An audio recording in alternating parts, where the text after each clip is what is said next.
For a lot of people, this could be the biggest leak. You're in a constant battle. I mean, you're either watching the game or you aren't at every second. Like TVs tend to suck my brain out.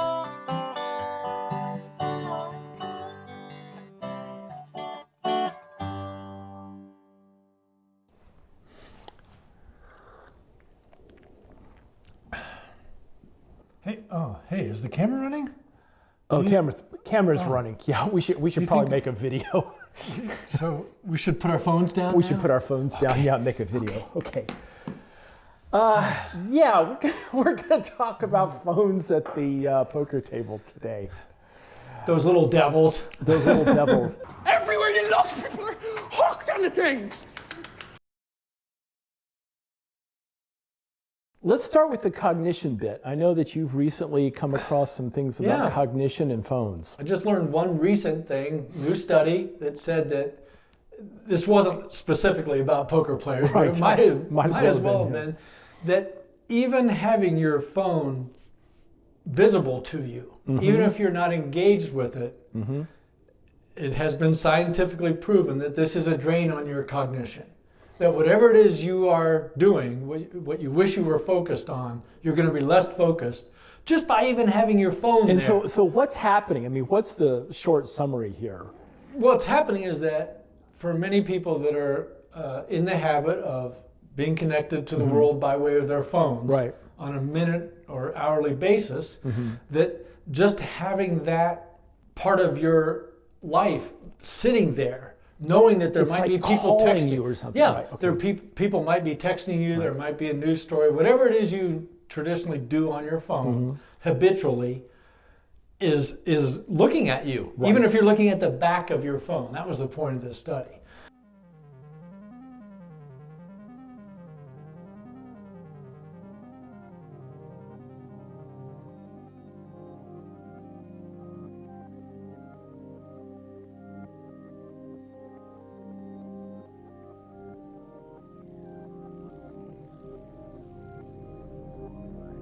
We have become so, I don't know, what's the right word, embedded, involved with our devices. Obsessed with. Addicted to. I was looking for gentler words, but yeah, this is the state of affairs in 2020. This is how people in our society relate to their phones. And for poker players whose income and results depend a great deal on focus, on concentration. Yes. For a lot of people, this could be the biggest leak, especially if you're already a skilled winning player. Right. And the way you're going to make more money is by playing your A game more often. Phone distraction is a thing, and it's a thing that can be fixed. Tommy and I basically play live poker. And playing live poker, we see people sitting at the table with their phones or their pads or whatever it is all the time. And they're really not even looking up. People don't even look up anymore. It's just like they look up, look at their cards, or it's like, sir, it's on you. Oh, right. And then they act. And there's just no way that you can be totally focused. In another one of our videos, we talked about all the information that you can get by paying attention to what's happening, right? To who's bluffing, who's not bluffing, to picking up tells that somebody might be doing. All that stuff is going right past you. You do have to be watching. I mean, and for me, I was susceptible to this like anyone else, and I've just gotten over it the last few years. But the thing that really motivated me was when a big pot would happen. And especially a couple of guys that aren't playing that many hands. Right. And there would be a showdown and everything. I missed the whole thing. I was like, this is the most vital information to me. What was this guy willing to get his stack into the middle with? Yeah. And you didn't everything. know. Right. It's just it was frustrating. Really frustrating. So I got in the habit of turning my phone over at the table. Then I got in the habit of leaving it in my coat pocket. And now after reading this article, I'm thinking about just leaving it in the car. Right. You know, just like is that far enough? Does that like break the barrier if it's sitting in your glove box? I don't know. I haven't tried it yet. So basically there's two aspects of this topic. One is how it affects us as poker players and our focus and all that. Yeah. What can we do about it? And the other one is the state of the game and the good of the game, which is one of our topics at PokerSimple. Sure. Suppose you had 9 players sitting around the table, and every one of them was engrossed in their phone rather than the game. Like, why go down to the card room? Yeah. You know, I mean, you can do that online and be in your pajama bottoms if you want to. Right? It just like destroys the entire conviviality of the thing. You know, Mike Caro, 40 years ago or 35 years ago, said, if you want to find the best game in the card room, the most profitable game, find where people are laughing and joking and telling stories and gambling and all that other stuff. Yeah. Well, if everybody's in their phone, they're not laughing and joking and telling stories. Right. So there's a monetary reason why it's better for the game if people aren't engrossed in their phone. And just for the community reason, it's not near as much fun. Right. Right? You're not meeting the other people at the table. You're not trading stories with them. You're not trading lies with them. You're not finding out about who they are or seeing pictures of their grandkids, whatever it is. Yeah. You're just...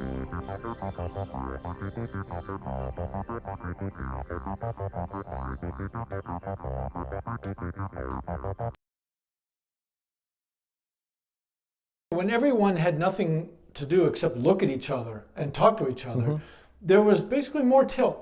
There was more conflict. There was more engagement, more opportunities for people to piss each other off. Right. You know, it doesn't mean they would, but at least there's just something about everybody being involved all the time. And I do miss those days. Hey, Mikey. Hey. Hey, Mike. Oh. Mike McDermott where he belongs. Sitting with the scumbags, telling jokes, dragging the occasional pot. You know what I really miss is you can't just like make up something anymore because people will Google it on your app. Yes, I mean yes, it used to be at the table I would say, you know, I mean if somebody can tell me the name of Jefferson Airplane's drummer, either of them, you know, I'll give you $1. And now somebody just is going to go and look it up. Okay. How fun is that? If you had said Jethro Tull, I could name the first 2, but I don't know Airplane. Spencer Dryden was one of them, and I don't remember the other. I think Spencer is somebody else.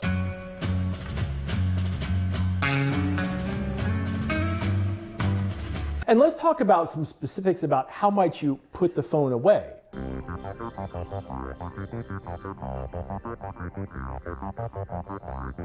Tommy, you always talk about taking breaks. Yeah. And I've tried to get into the habit of taking at least a 1-orbit break every couple hours. I think that's just healthy to do. For no other reason, it's good for your body to stand up and walk around. If the phone is in the car and it's 2 hours between the time you're checking your text messages, the world will not spin off of its axis. I'm going to try that now. I'll just put my phone, leave the phone in the car, and I'll plan on going out every hour and a half or so and do my phone business then. Yeah. And because I'll know it's coming, that should make it easier for me to deal with the absence The withdrawals. with the withdrawals during the game.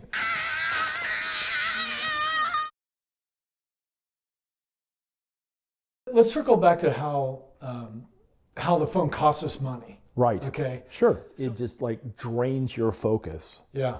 on the game. Yeah. It's essentially something that is battling for your constant focus. So let's just say that you were playing poker and you had a screaming child in your lap.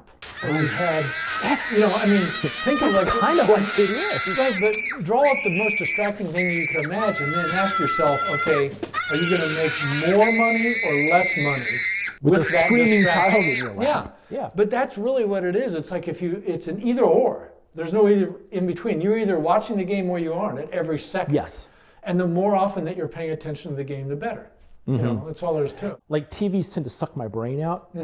And so occasionally I'll find myself looking up at the football game, even though I don't care. Yeah. Like I don't care about who wins. I don't care about that particular play, but occasionally I'll just look up. Well, that's focus gone from the game. Yeah.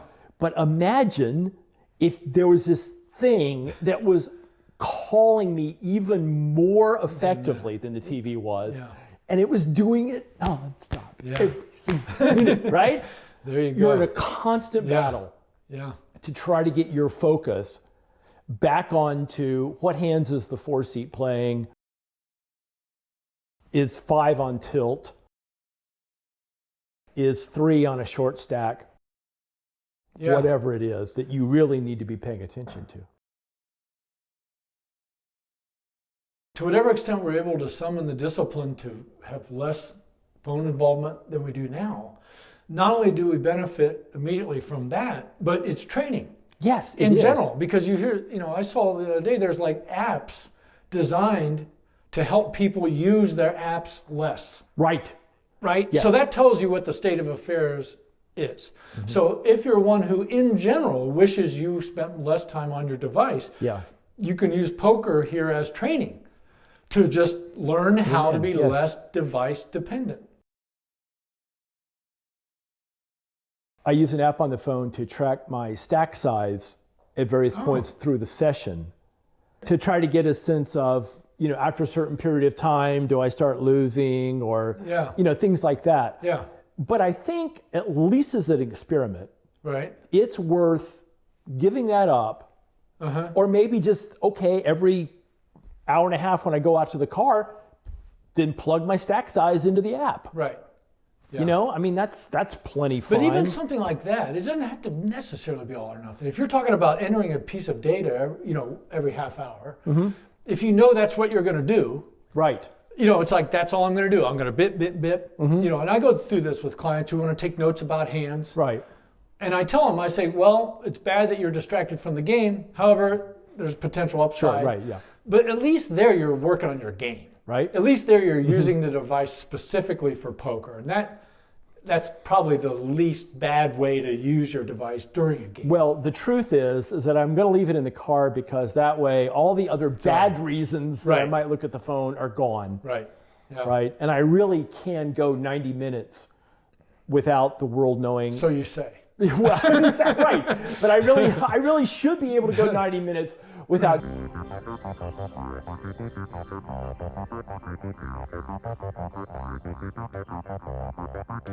This is like Phone Users Anonymous here. Right. We're confessing I'm ourselves. Lee. I have a problem with my phone. So our ticket to the casino is don't. Right. Our ticket to the casino is don't take the phone. Yeah. See you next Wednesday. What you can do with the phone is click like and subscribe. Oh, there you go. Yes. But don't do it at the table. Right. Do it when you get out to the car. Yeah. Click like and subscribe and leave a comment. Then put it back in the glove compartment, back into the casino. Back in and fold some hands. And fold some hands. Yeah. That's Perfect it. poker session. Thank you so much. See you in a week. Everybody here's got their phone. There's not one person here doesn't have it. You better have it. You gotta have it because there is no safety, there is no comfort, there is no security for you in this life anymore. Unless when you're walking down the street, you can feel a hard rectangle in your pants.